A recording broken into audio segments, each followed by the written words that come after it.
Hello everybody and big welcome to a cEDH tech video for Plargg and Nassari. So it is a little bit hard to actually read that text, so I added one up there in the white, easier to read. So it's a 5 mana cost 5/4 Orc Efreet.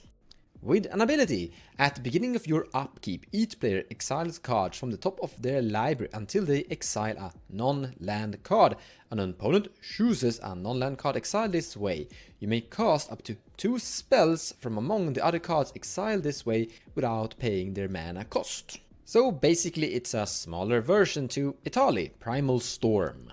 So why do we even make this deck tech video? Why aren't we making an Etali Primal Storm deck tech video instead? Because the truth about competitive format is that you always usually play the one that is the better. And is Plargg better or is Etali better? I mean, Etali is casting everything you exile from top of your opponent's libraries. And it will do so whenever you attack, so if you have extra combat steps and if you can give it haste, it is more efficient, it's giving you more options of value. However, there are 2 reasons why Plargg and Nassari actually stands out compared to Etali. To begin with, the 5 CMC is actually rather amazing. Like, it's only 1 less mana. Like, 6 compared to 5 isn't that big, but when you actually look at how efficient you can get Plargg and Nassari into play turn 2, like all you really need is just a Lineside Diamond, a Jeweled Lotus, or a Mana Vault in your opening hand and 2 lands, and you have your Orc Efreet in play consistently turn 2. A Dockside turn 2 could theoretically generate 5 treasures. That's actually kinda good on a turn 2 Dockside, but 6 isn't as achievable as 5. In the end, with all the various rituals, it's just easier to get your Plargg into play on turn 2. And that's very key because this is gonna be a very commander focused orientated game plan. We wanna get the commander into play as fast as possible. And every little inch is gonna help out, so a lower mana cost is an improvement. I mean, if you can get the mana with a Mana Crypt and a land, a Seething Song on turn 1, then you can get your Orc Efreet into play, but you can't get Etali into play. Sol Ring and a land will have a Seething Song on turn 2 and Commander into play turn 2. So there's just a lot of different openers that just gets the 5 mana, but not the 6. The other really big thing to take into consideration is that when Etali Primal Storm attacks, exile the top card of each player's library, you could accidentally hit lands with this thing, while in the Orc's case, you're going to sit and exile until you hit a non-land card.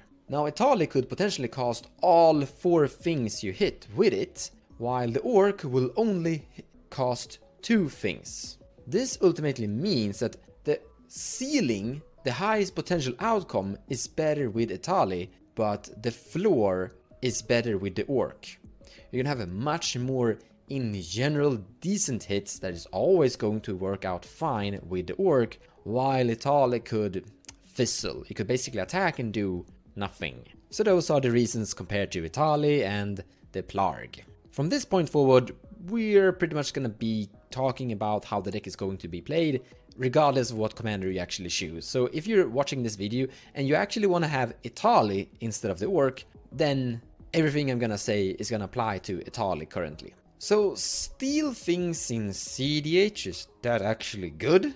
So apparently yes.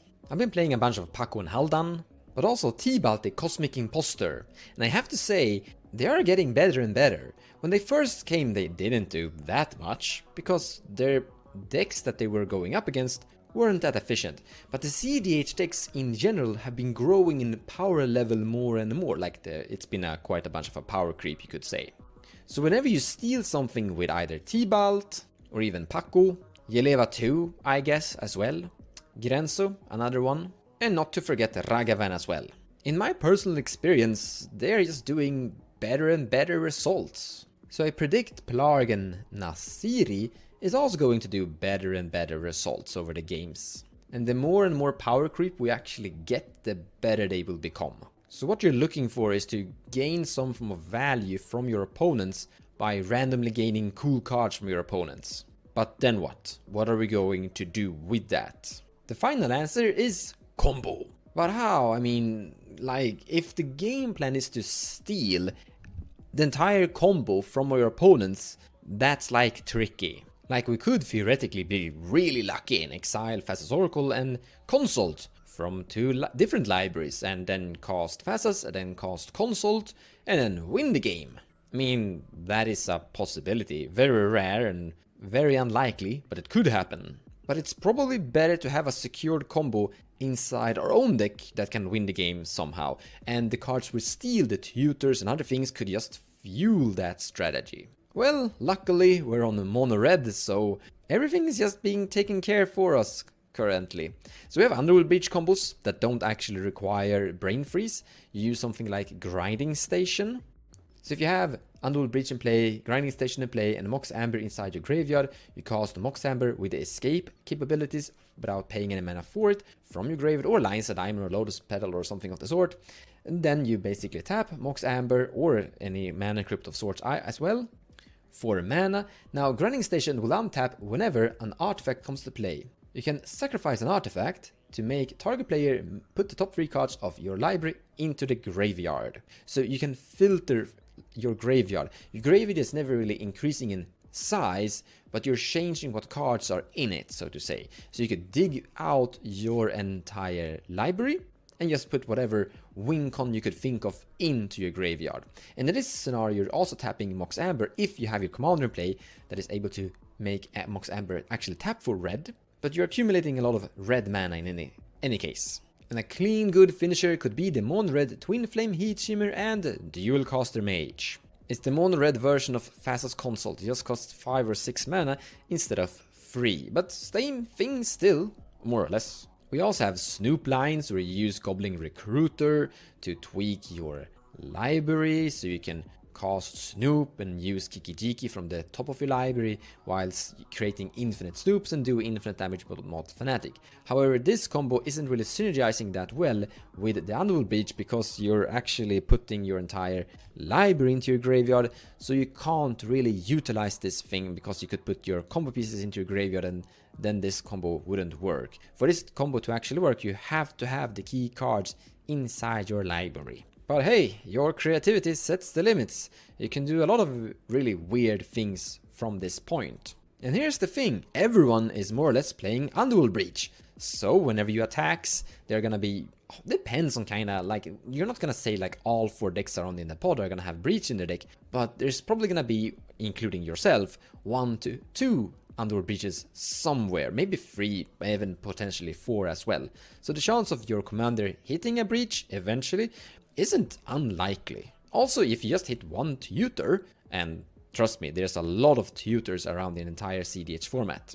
I mean, every deck with the color identity of black are more or less auto-including Demonic Tutor, Vamp Tutor, and Imperial Seal. So for every black deck, you have 3 potential tutors in every one of those decks that you could hit. And usually they are playing more, or not always, but these are the ones that are more or less always kind of auto-included, and sometimes you have more. For example, you could hit someone's Praetor's Grasp and then dig through another person's deck for their Thassa's, their Consult, or their Underworld Breach. So because of the really key word here, the popularity vote, we're going for a very focused breach strategy, because we're gonna be probably very capable of getting our hands on a breach from someone, as well as just maybe getting our hands on our own breach. So the entire game plan is going to just fuel your graveyard with a lot of power by drawing, discarding cards, getting cards into your graveyard in general, digging through your deck in the general typical red way,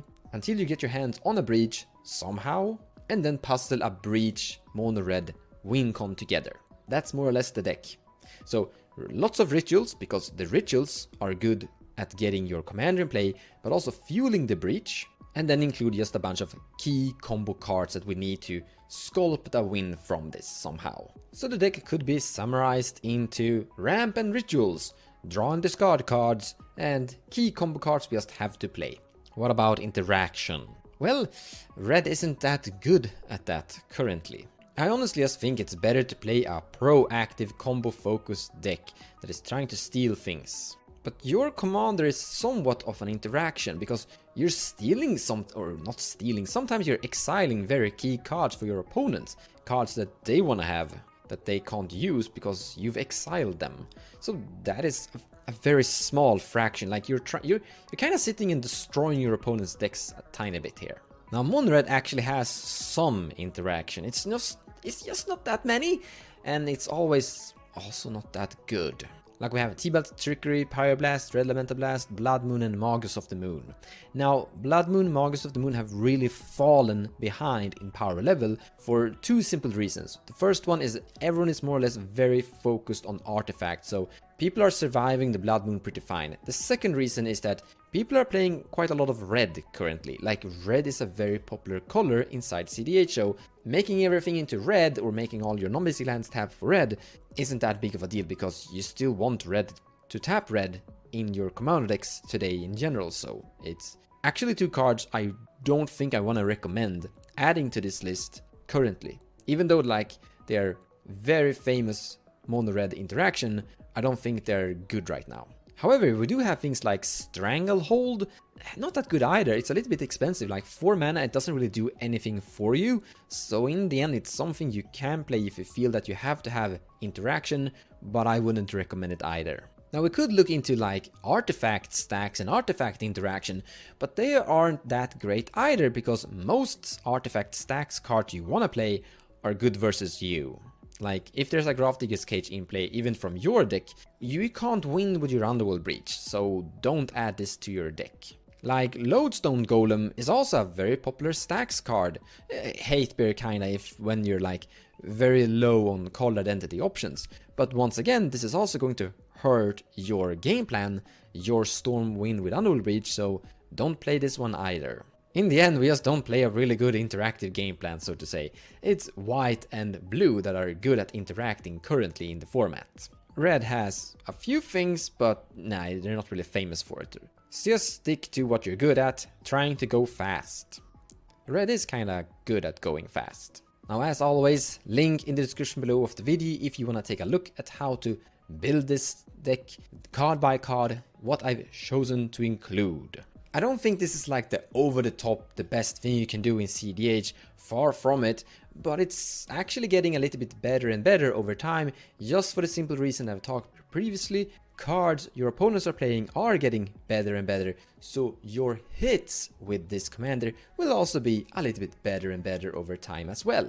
You can actually build it with a lot of variation depending on how you want to tweak it. You could actually look at more stacks card to interact more, or you could look at other red value engines depending on how you want your deck to actually flow and what you think specifically that you need. In any case, hope you got inspired. Take care guys, and thank you so much for watching. I'll see you in the next video.